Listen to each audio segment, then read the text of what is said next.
Dieu a choisi l'Église pour résister à Satan, afin d'introduire son royaume. La première fois que le Nouveau Testament mentionne l'Église, il mentionne aussi le Hadès, Matthieu 16-18.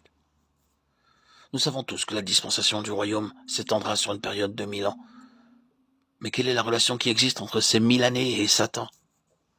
Dans les premiers versets du chapitre 20 de l'Apocalypse, il nous est dit que ce sera le temps pendant lequel Satan sera enchaîné dans l'abîme. Ce sera un temps d'humiliation pour lui. Ne savez-vous pas que vous jugerez les anges? 1 Corinthiens 6-3. Nous voyons par ce passage que l'Église dans le futur jugera aussi les anges qui ont péché. Ces anges se sont rébellés avec Satan contre Dieu. Ce sont les principautés, les dominations qui exercent leur pouvoir aujourd'hui. Éphésiens 6-12, Colossiens 2-15. Et les princes mentionnés dans Daniel 10, 13 et 20. Et Dieu dit que nous les jugerons. Mais quand? Lorsque Christ reviendra pour établir son royaume. Par conséquent, la prédication de l'évangile du royaume des cieux n'est rien de moins que de déclarer que Dieu qui règne aujourd'hui dans les cieux régnera aussi demain sur la terre, en chassant complètement celui qui est aujourd'hui le prince de ce monde avec tous ceux qui l'auront suivi et les esprits méchants, afin que l'homme nouveau, Christ et son Église, puissent régner. Ainsi donc, l'évangile du royaume des cieux vise directement la puissance des ténèbres.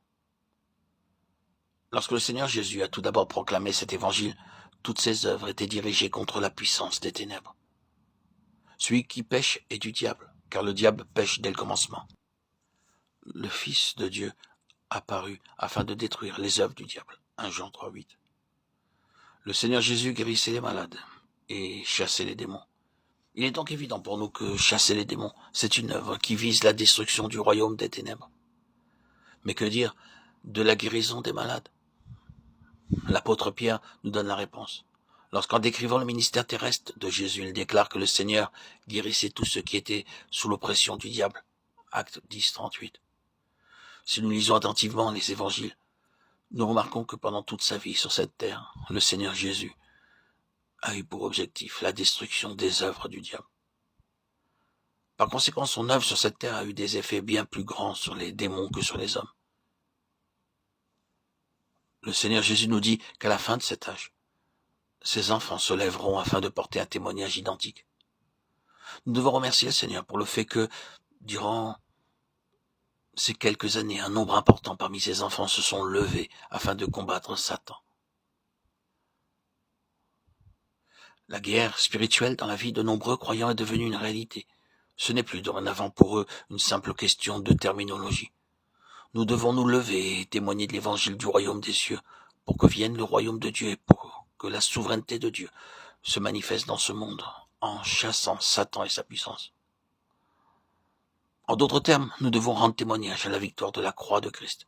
Nous devons déclarer que Christ a déjà jugé le prince de ce monde, qu'il a obtenu une complète victoire et que le royaume, la gloire et la puissance lui appartiennent.